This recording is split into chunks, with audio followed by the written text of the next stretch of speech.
What's good, YouTube? It's your boy, the official Cliffy J, and I'm back with another video. And today, I'm gonna be giving you guys another Survivor video. And today, I'm gonna be copying off my challenge swag, and I'm gonna be giving you guys the most overrated Survivor players tier list. You guys already know how these videos be formatted. The least of the most overrated are gonna be in the D tier, and I will be putting the most overrated Survivor player, in my opinion, in the S tier. I'm not gonna waste any of your time. I'm gonna be trying to give you guys some shorter videos and see what you guys feel like. Let's get into it. And the first player that I'm about to rank is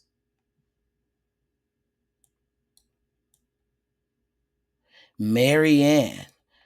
And the main reason I'm going to be putting Maryanne on this list is honestly not even just because of Maryanne. It's partly because of Maryanne, right? So Maryanne to me is an overrated player because I see a lot of people trying to put her into the mid tier of the winner rankings, and they try to frame her as a top 3 winner of the new era, which I just believe is false, mate. I just believe it's false, lad. For me, I would definitely put her as the worst or the second worst winner of the new era. I don't think she's even better than Gabler, if I'm being honest.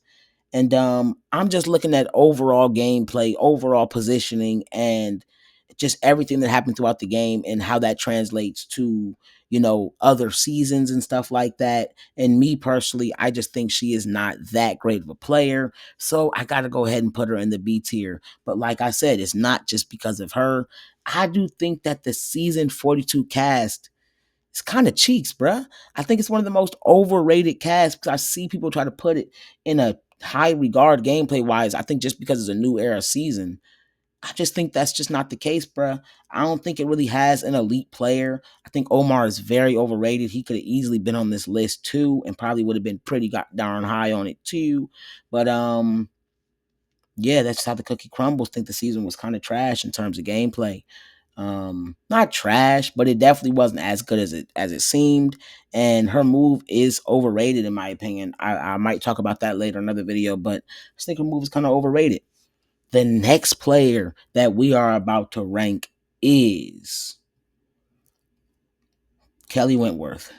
Kelly Wentworth, and this is mainly talking about her performance on Cambodia, which I've seen a lot of people try to say it's one of the best seasons where a player didn't win, which to me is just absolutely just diabolical as a take.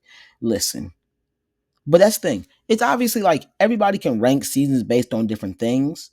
But in terms of skill in Survivor and being good at Survivor and performance in Survivor, like for me, you gotta like be in the majority, like actively. You gotta be playing the game socially well and putting yourself in a good position actively. You know what I'm saying? You gotta have relationships with multiple people on the cast where they want to keep you actively. You feel me? Like it has to be stuff that's being done and positions that you need to be in. And, like playing an idol to me is not a big deal, like overall in the grand scheme of things, because you had to find that idol. But the fact that you were in a position where you had to play an idol is where I kind of be like, that does definitely matter. You didn't have the majority or your threat level was too high and stuff like that. And yes, a player can be not be in the majority just solely based off the fact that you came into the merge out the numbers. And of course, that is a part of the reason why she wasn't in the numbers. But in my opinion, from what I was able to know and from what we've seen on the season, she didn't do a very good job of integrating and making relationships with enough people on the cast, and at the end of the day, that's her problem. And yeah, you make an alliance or whatever, trying to pull certain numbers to make a flip or something like that, but you also can just position yourself by being closer to a multitude of players to where you won't be in that position, which is why I just think Kelly Wentworth doesn't have that great of a social game.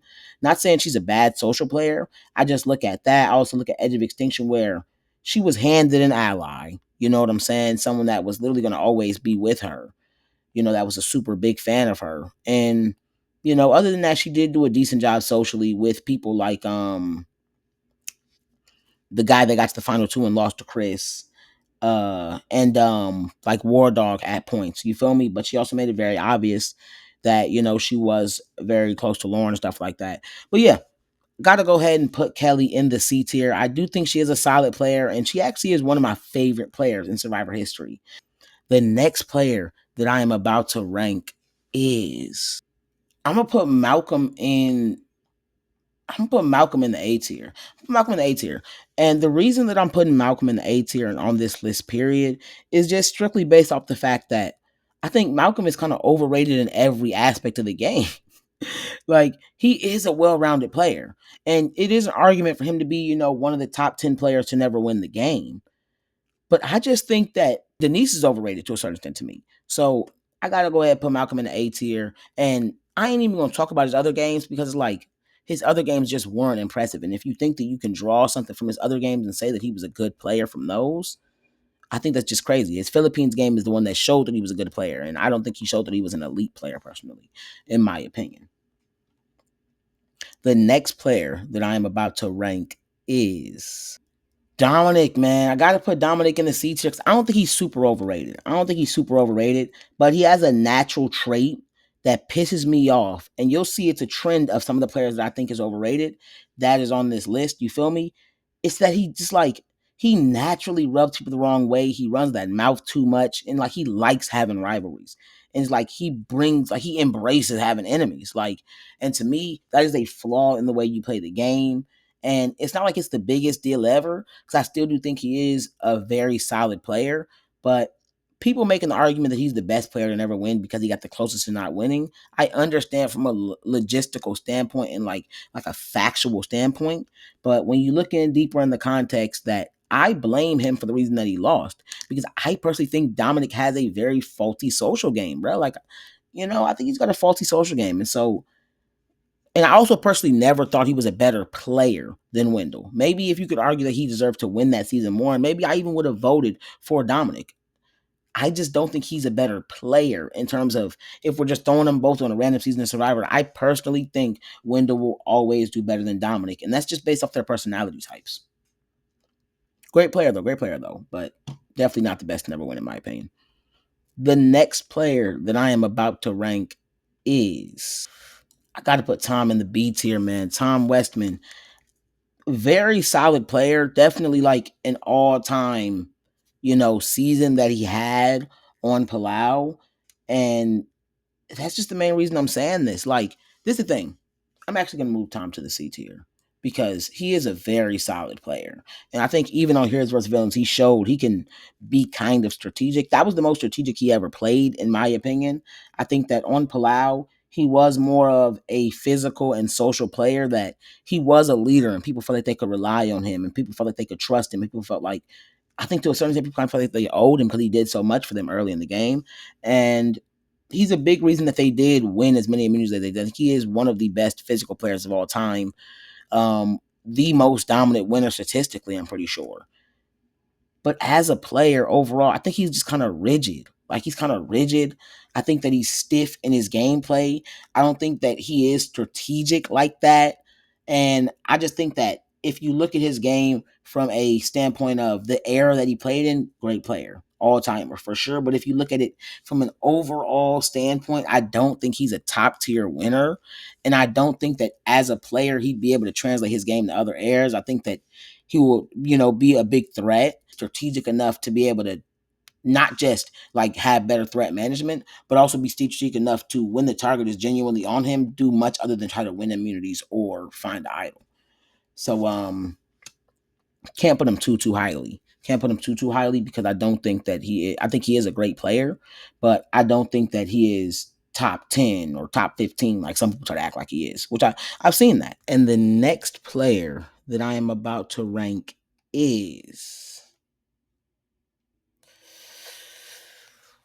Russell Shitty Butt Hantz. Okay. Yeah.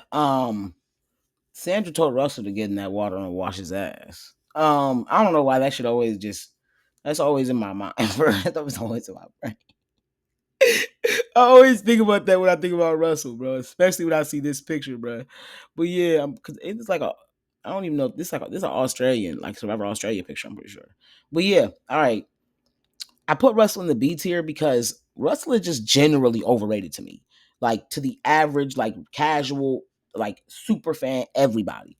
He's not top 5, not top 10, not top 20, not top 30. To me, okay, maybe top 30. But to me, Russell has never been a top 10 player ever in his entire life. Dead ass. I'm not joking. He's a very influential player. He's done a lot for the game. Cool. Fine. Bro has never been a top 10 player, in my opinion, ever in his entire life. It's like he's a dominant player, but he's just a naturally flawed player that it's going to be hard for him to win the game in any era. Like you could argue, yeah, nowadays it'd be a little bit easier, but it's a very big contrast between him. I don't know if contrast is the right word, but it's a difference between him and players like Tony and players like Dominic and players like them that to me out there on the island, they are very big players, and you can have moments like where they rub people the wrong way, but they don't make people genuinely dislike them as a human to where like outside of the game they would never talk to those people. You know what I'm saying? That's what Russell kind of does. He makes where outside of the game some of these people wouldn't even want to talk to him.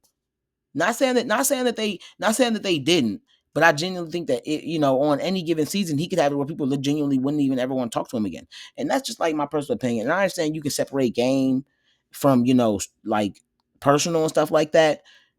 But at the end of the day, this is a social game, and you're gonna have moments like this, and you're gonna have juries that just disagree with how certain people played the game and how certain people acted towards them. It is a social experiment, it's a social game, so that stuff does matter. And he's just a naturally flawed player, and I just never thought he was a top 10 player ever in his entire life. So yeah, gotta have him in the B tier. The next player that I am about to rank is Richard Hatch, and I'm gonna put Richard also in the C tier because actually I'm gonna put Richard in the D tier.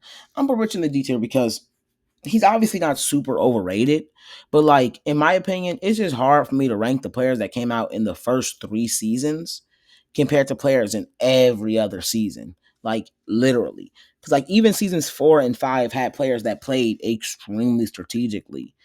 And that's just my opinion. I think he had the easiest level of competition.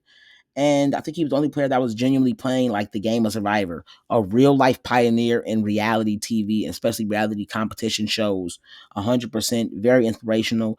I just also think he's naturally the person that's gonna rub certain people the wrong way, and he's like a disgusting guy a little bit. So you know, he kind of gives me, if he was a modern day player, he kind of gives Dan Spilo. So yeah, I gotta put him in the D tier, bro. I gotta put him in the D tier. And I'm meaning that like in the most sincere way. Like I think that people will be uncomfortable around this guy. So I'm saying it's like almost proven, bro. It's basically proven. So yeah, gotta put him in the D tier. The next player that I'm about to rank is the next player that I'm about to rank is Boston Rob. And I'm gonna put Boston Rob also in the I'm gonna put Boston Rob in the he's not as overrated as Russell. I'm gonna put Boston Rob in the C tier because it's the same thing. Like Russell, Rob, and Dominic all have this issue where like their personalities are gonna naturally rub people the wrong way. Like it's gonna be a natural thing. It's gonna just happen. It's simply gonna happen. You know what I'm saying? And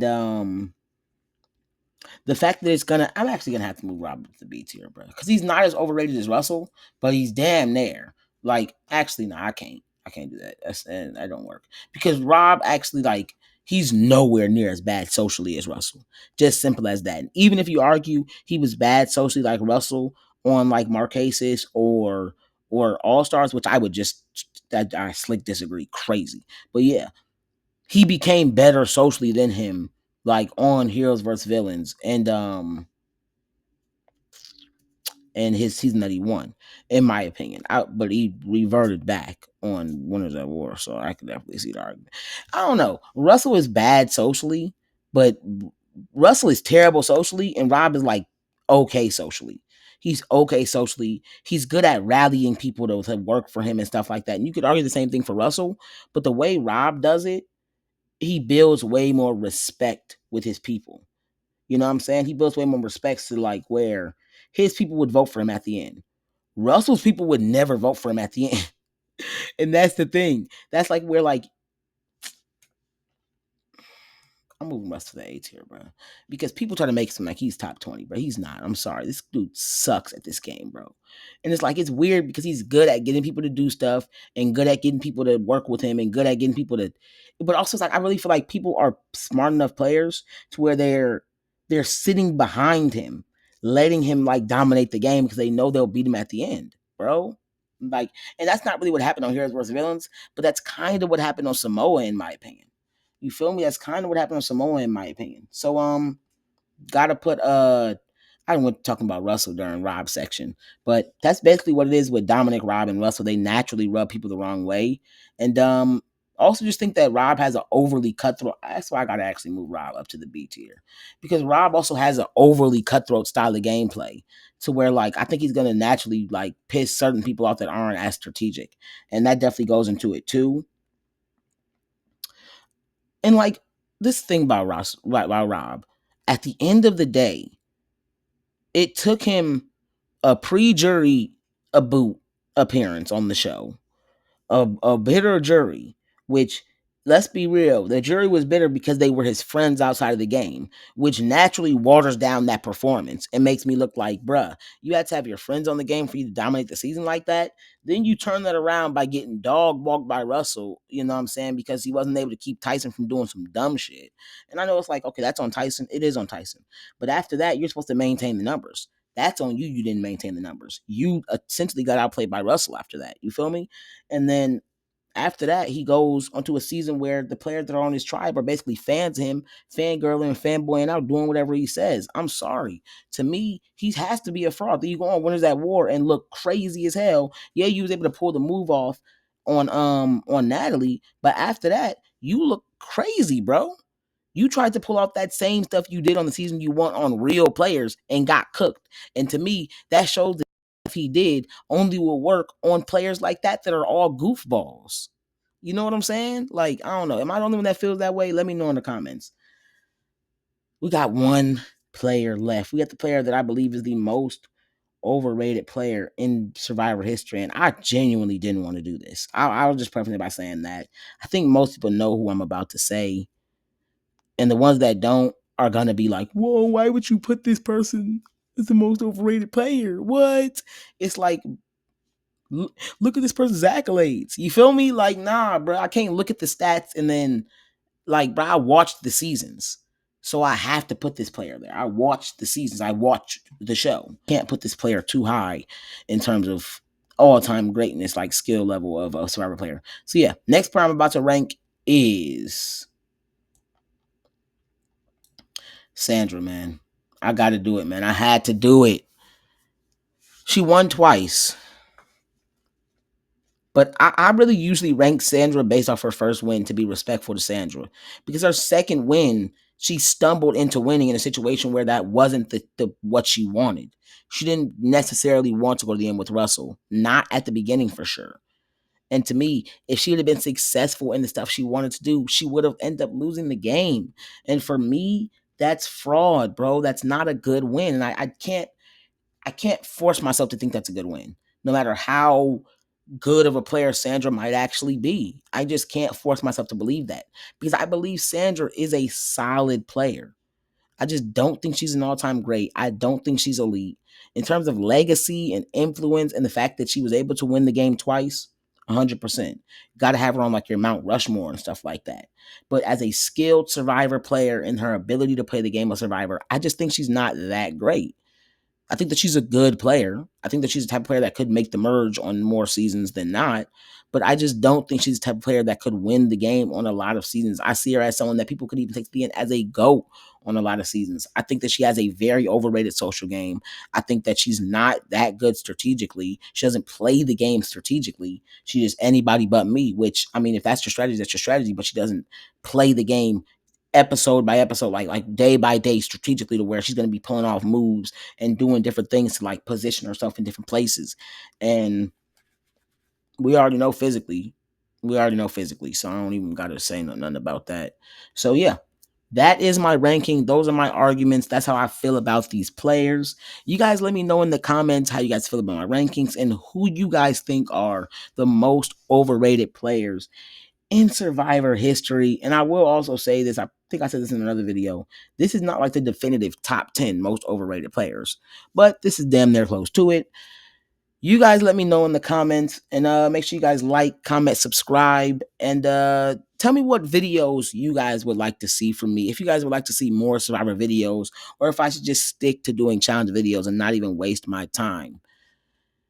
I'm going to see you guys in the next video. Y'all know I'm back, the official Cliffy J, consistent Cliffy in the building. Go ahead, throw that in the comments too. Peace.